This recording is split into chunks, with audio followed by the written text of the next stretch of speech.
আসসালামু আলাইকুম। Hello students, তোমরা কেমন আছো? তোমরা ক্লাস 5 এ যারা আছো তাদের উদ্দেশ্যে বলতেছি, আমরা ক্লাস 5 এর ইংলিশ বইয়ের unit 2 about our school garden, ওইখানে দেওয়া আছে lesson 3.1 common noun and collective noun. আমি তোমাদেরকে কিভাবে কমন নাউন এবং কালেকটিভ নাউন একবার সহজ ভাষায় মুখস্থ না করে চেনা যায় সেই বিষয়ে তোমাদেরকে একটু বোঝাবো আর কি। এখন প্রশ্ন হচ্ছে, মুখস্থ করবা না, ওয়ার্ডগুলো মুখস্থ করবা, তবে হ্যাঁ অবশ্যই প্রত্যেকটা ওয়ার্ড মুখস্থ করবা মিনিং সহকারে। কিন্তু তুমি কমন নাউন কোনগুলা, কালেকটিভ নাউন কোনগুলা, ওইগুলো যদি সহজে বের করতে চাও তাহলে আমি তোমাকে তিনটা নিয়ম বোঝাবো এখানে কমন নাউনের। প্রথমটা দেখি আমরা, I bought a pen yesterday. I bought a pen yesterday. বইয়ের মধ্যে তোমার পেনকে ব্লক দেওয়া আছে না, বোল্ড আকারে দেওয়া আছে। এখন প্রশ্ন হচ্ছে, বোল্ড আকারে দিলেই কমন নাউন, বইয়ে দেওয়া আছে স্পষ্ট বোঝা যাচ্ছে যে এটা কমন নাউন। কিন্তু বোল্ড যখন না থাকবে তখন কিভাবে তুমি চিনবা এটা পেনটা কমন নাউন এবং বা এই লাইনে কোনটা কমন নাউন? একবার সহজ পদ্ধতি, যখন দেখবা কোনো ওয়ার্ডের আগে কোনো আর্টিকেল আছে, যদি কোনো ওয়ার্ডের আগে আর্টিকেল এ এন দি থাকে তাহলে এই ওয়ার্ডটি হলো কমন নাউন। সোজা কথায়, কোনো ওয়ার্ডের আগে যদি এ এন থাকে তাহলে এই ওয়ার্ডটি হলো কমন নাউন। এখন বুঝতে পারছো? এখন তোমাকে আমি বললাম যে আই হ্যাভ এ বুক, তাহলে বুকটা হলো কমন নাউন। কেন? কারণ বুকের আগে কি আছে? এ আছে, এটা হলো একটা আর্টিকেল। তোমাদেরকে আমি আবারও বোঝাচ্ছি, কোনো সেন্টেন্সে কোনো ওয়ার্ডের আগে যদি আর্টিকেল থাকে, এই যে এ এন দি এখানে থাকবে, যদি এখানে কোনো এ এন দি থাকে তাহলে এই ওয়ার্ডটি হবে কি? Common noun. এই ওয়ার্ডটি হবে একটি কমন নাউন। এখন বুঝতে পারছো? তোমাদের বইয়ে দেওয়া আছে, কি দেওয়া আছে? I bought a pen yesterday. তাহলে এই পেনটা হলো কমন নাউন। কিভাবে বুঝলাম আমরা কমন নাউন? কারণ এই পেনের আগে অবশ্যই আর্টিকেল এ এন দি থাকবে। তাহলে এটা ক্লিয়ার হলো? ওকে, দ্বিতীয়টা আসি, I am going to school. এটা একটু অন্য টাইপের নির্ণয় করে। স্কুলটা এখানে কমন নাউন। কীভাবে স্কুলটা কমন নাউন আমরা পরে বোঝাচ্ছি। আচ্ছা, এখন এখানে আসি, এটা আমরা পরে বুঝাইতেছি। Only 10 students submitted homework today. এই সেন্টেন্সে কোনটা common noun? Only 10 students submitted homework today. এখানে স্টুডেন্টসটা কি? Common noun. তোমাদের বইয়ে বোল্ড আকারে দেওয়া আছে স্টুডেন্টসটা কমন নাউন। এখন প্রশ্ন হচ্ছে, কিভাবে বুঝবা কমন নাউন এটা? যখন কোনো ওয়ার্ডের আগে কোনো সংখ্যাবাচক সংখ্যা থাকে, এখানে এ এন দি অথবা 1 2 3 4 5 6 7 8 এভাবে সংখ্যাবাচক সংখ্যা থাকে, তাহলে এটা হবে কমন নাউন। এটা হবে কি? Common noun. এখন প্রশ্ন হচ্ছে, দেখো এখানে অনলি 10 স্টুডেন্টস, যেহেতু এখানে 10 আছে তাহলে এটা হবে কি? যেহেতু শুধু 10 আছে তার জন্য নয়, এটা হলো নিয়ম। কী ধরনের নিয়ম? কোনো ওয়ার্ডের আগে এখানে যদি এ এন দি অথবা তোমার 1 2 3 4 5 6 7 8 ইত্যাদি থাকে, তাহলে এটা কি হবে? কমন নাউন হবে। তোমাদের বই স্পষ্ট লেখা আছে, only 10 students submitted homework today.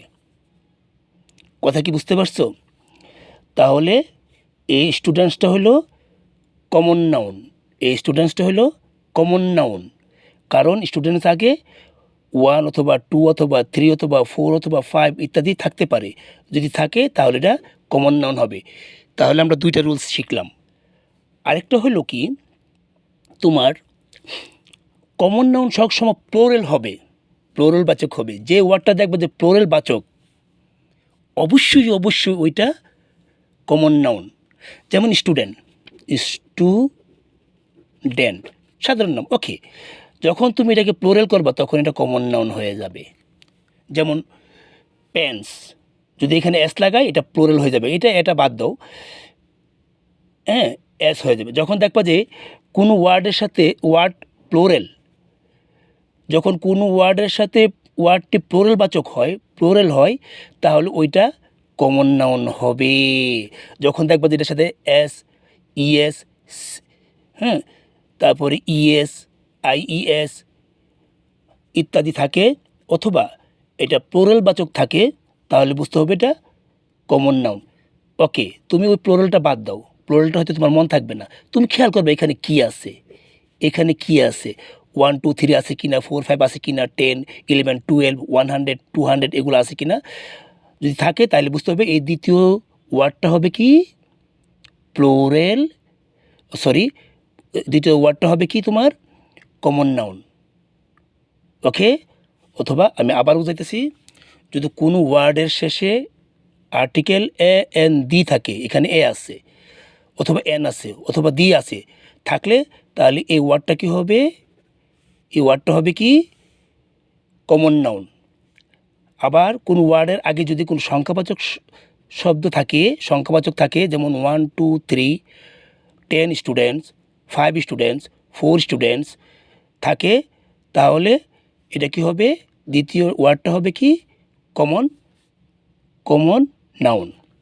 আচ্ছা, কমন নাউন চেনার আরেকটা উপায় হলো, কমন নাউন চেনার আরেকটা উপায় হলো কি, এই যে যখন দেখবা যে অফ আছে, যখন কোনো সেন্টেন্সে দেখবা যে কোনো অফ আছে, অফ অফ অফ থাকলে দ্বিতীয় ওয়ার্ডটা সবসময় কমন নাউন হবে।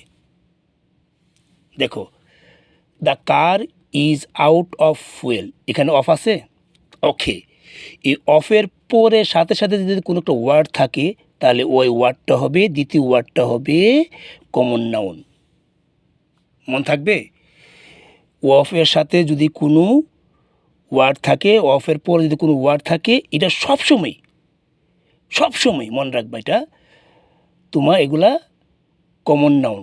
যেমন এ পেয়ার অফ শোজ, এটা প্লোরাল প্লোরাল হলে তো এমনি কমন নাউন, কিন্তু তুমি তো কোনটা সিঙ্গুলার কোনটা প্লোরাল তুমি এই বয়সে হয়তো নির্ণয় করতে অনেকটা সমস্যা হবে।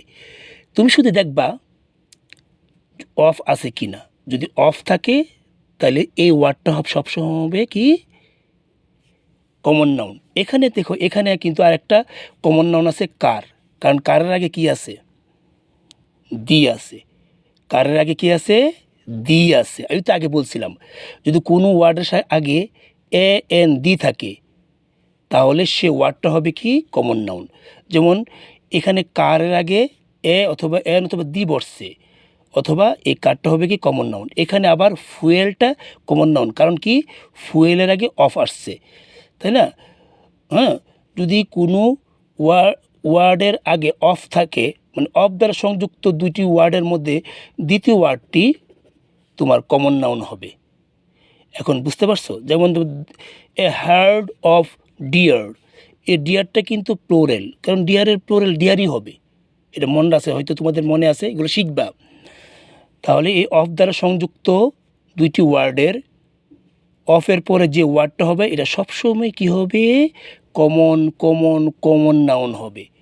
তাহলে তোমাদেরকে আমি আবার বুঝাইতেছি, অফ দ্বারা সংযুক্ত দুইটি ওয়ার্ডের দ্বিতীয়টি হবে কি কমন নাউন।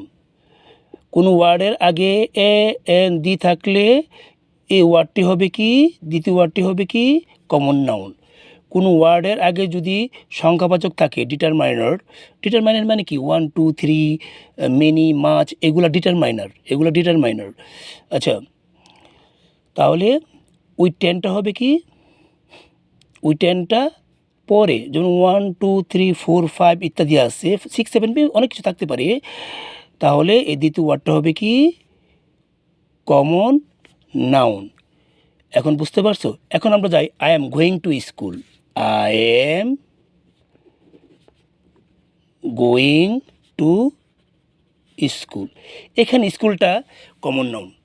এখন প্রশ্ন হচ্ছে, এখানে তো এর আগে কোনো মেনি নাই, 1 2 3 নাই, কোনো আর্টিকেল নাই, বা অফ নাই, তাহলে স্কুলটা কেন কমন নাউন? এটা একটা সাধারণ ওয়ার্ড, সেই কারণে এটা কমন নাউন। কিন্তু প্রশ্ন হচ্ছে, কোনো দিকে কোনো প্রতিষ্ঠানের দিকে প্রস্থান বোঝাইলে, কোনো প্রতিষ্ঠান, স্কুলটা কিন্তু একটা প্রতিষ্ঠান, তাই না?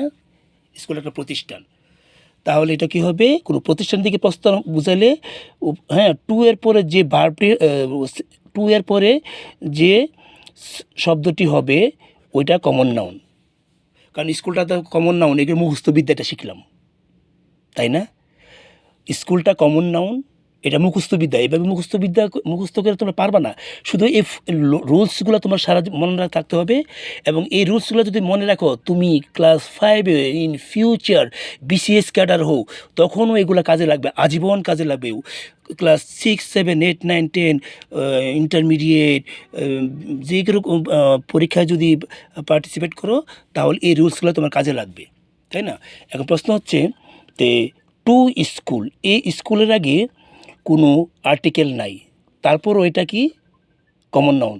এই স্কুলের আগে কোনো 1 2 3 4 বা ডিটারমাইনার নাই, তাহলে তারপর এই স্কুলটা কমন নাউন। স্কুলের আগে অফ নাই, তাহলে তারপর ওইটা কমন নাউন। কারণ কি, কোনো টু এর পরে যদি কোনো প্রতিষ্ঠানের নাম থাকে, তাহলে ওই প্রতিষ্ঠানটি হবে কি কমন নাউন। যেরকম আছে, I am going to hospital, বা প্রতিষ্ঠান হতে পারে, আবার কোনো একটা স্থান হতে পারে। ওকে, কোনো একটা প্রতিষ্ঠান হতে পারে, কোনো একটা প্লেসও হতে পারে। একটা প্রতিষ্ঠান হতে পারে, একটা প্লেসও হতে পারে। তাহলে ওই টু এর পরে যেটা বসবে সাধারণত ওইটা কি, ওই প্রতিষ্ঠানটা বা প্লেসটা কি হবে, কমন নাউন হবে। যেমন আই এম গোয়িং টু মার্কেটটা, তাহলে মার্কেট। তো টু এর পরে যদি প্রতিষ্ঠান বা প্লেস থাকে, তাহলে ওইটা হবে কি কমন নাউন। এখন বুঝতে পারছো?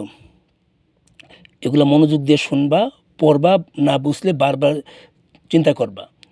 হ্যাঁ, আমি আগামী ক্লাসে কালেকটিভ নাউন সম্পর্কে তোমাকে বোঝাবো, কালেকটিভ নাউন কোনগুলা। ওকে, জাস্ট টেক কেয়ার, খুদা হাফেজ।